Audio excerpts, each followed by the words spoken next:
नमस्कार दोस्तों, मैं जितेंद्र बागड़ी आप सभी का आपके चहते YouTube चैनल पर हार्दिक अभिनंदन और स्वागत करता हूं। साथियों, आज हम इस क्लास में बेहद महत्वपूर्ण टॉपिक लेके आए हैं। टॉपिक का नाम है राजस्थान के 10 जलवायु कृषि खंड प्रदेश। साथियों, आज इस टॉपिक के लिए हम जो है ये सेशन आप लोगों के लिए इम्पोर्टेंट रूप से लेके आए हैं। इसके लाने का पर्पज ये है कि ये एग्जाम की दृष्टिकोण से बड़ा महत्वपूर्ण टॉपिक है। साथियों, 10 जलवायु प्रदेश को हम एक सरल और सौम्य रूप में पढ़ने का प्रयास करेंगे और बहुत जल्दी ही इसको हम याद भी कर सकते हैं। दोस्तों, हमारे कुल कितने कृषि जलवायु प्रदेश हैं तो आप ये सबको पता होना चाहिए। हमारे जो 10 कृषि जलवायु प्रदेश हैं, ध्यान रहे 10 जलवायु प्रदेशों में जो ये अरावली पर्वतमाला है, इस अरावली पर्वतमाला के 5 स्तरप हैं और 5 स्तरप हैं। सबसे पहले आप रोमन संख्या में 1 से लेकर के 5 तक की काउंटिंग लिख लें। तो यहाँ पे 1A, 1B, 1C यानी कि 3 वाले कॉलम में है ABC, 2 में है A और B, 3 वाले कॉलम में है A और B, 4 वाले कॉलम में है A और B और 5 वाले में है A। तो आपको यह पता होना चाहिए 5 तक की रोमन संख्या लिखनी है और उनमें शुरू वाले में ABC 3 है और बाकी में 2 है और लास्ट वाले में क्या रहेगा, 1 रहेगा। एक बात तो आप ये ध्यान रखें।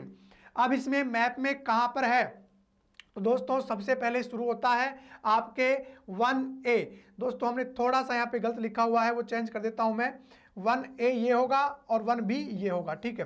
तो यहाँ पे देखिएगा 1A में होगा शुष्क मैदानी पश्चिमी क्षेत्र। शुष्क मैदानी पश्चिमी क्षेत्र ये हो गया है और इसके बाद में हो गया है 1B में हो जाएगा कौन सा वाला, आपके 1B में होगा सिंचित मैदानी उत्तरी पश्चिमी क्षेत्र। जो आपके गंगानगर बीकानेर वाला है वो 1B में होगा। जोधपुर बाड़मेर वाला 1A में होगा और जोधपुर बीकानेर चूरू तक का जो क्षेत्र होगा वो 1C में होगा। 1C हमें याद करना है क्योंकि हमारे से पूछता है कि क्षेत्रफल की दृष्टि से सबसे बड़ा कृषि जलवायु खंड प्रदेश। तो आपको ध्यान रखना चाहिए 1C जो होगा वो सबसे बड़ा होगा। सबसे बड़ा कौन सा होगा, 1C होगा। इसके बाद में 2 और पढ़ने हमें, 2A और 2B। दोस्तों, जो अंतःस्थलीय जल क्षेत्र है जिसे हम कांतली नदी का क्षेत्र कहते हैं, सिक्र वाला क्षेत्र, तो हमारा 1A होगा अंतःस्थलीय जल भरण क्षेत्र, जो सीकर में है कांतली नदी का क्षेत्र वो होगा। और 2B में जो होगा लूणी नदी का क्षेत्र होगा। 2B में कौन सा होगा, लूणी नदी का क्षेत्र होगा। ये तो हो गए 5 अरावली के इस तरफ। इसके बाद में हमें 5 इस तरफ पढ़ने हैं।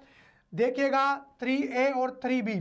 दोस्तों, ये हमारा जो पूर्वी मैदानी प्रदेश है उससे जुड़े हुए हैं। तो पूर्वी मैदानी प्रदेश में ये अर्ध शुष्क पूर्वी मैदानी प्रदेश है और ये वाला जो बनास नदी का क्षेत्र है, बाढ़ संभाव्य क्षेत्र करौली भरतपुर वाला जो क्षेत्र है वो 3B में आएगा।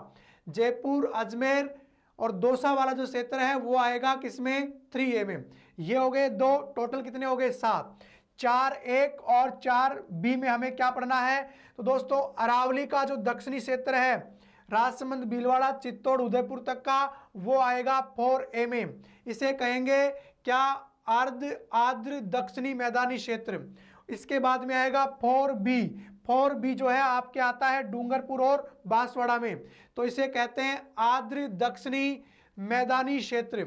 और लास्ट में आता है 5A और 5A को हमें याद करना है हाड़ौती के क्षेत्र में, आर्द्र दक्षिणी पूर्वी मैदानी क्षेत्र।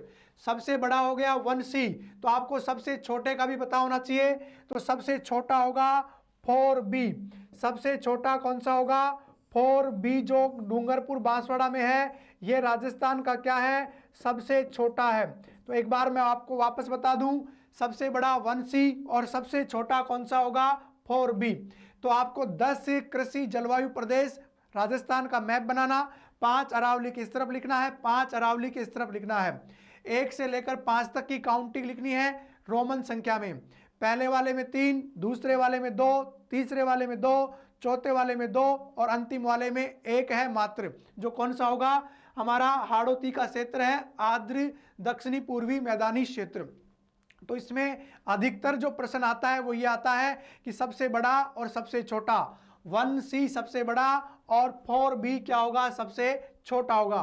दोस्तों अगर ये वीडियो आपको पसंद आया है तो लाइक करें, शेयर करें और हमारा जो चैनल है यूट्यूब का उसे आप सब्सक्राइब करें। ऐसे इंपॉर्टेंट वीडियो मैं आप लोगों के लिए डालता रहूंगा जो प्रत्येक एग्जाम के लिए महत्वपूर्ण होंगे। Thank you.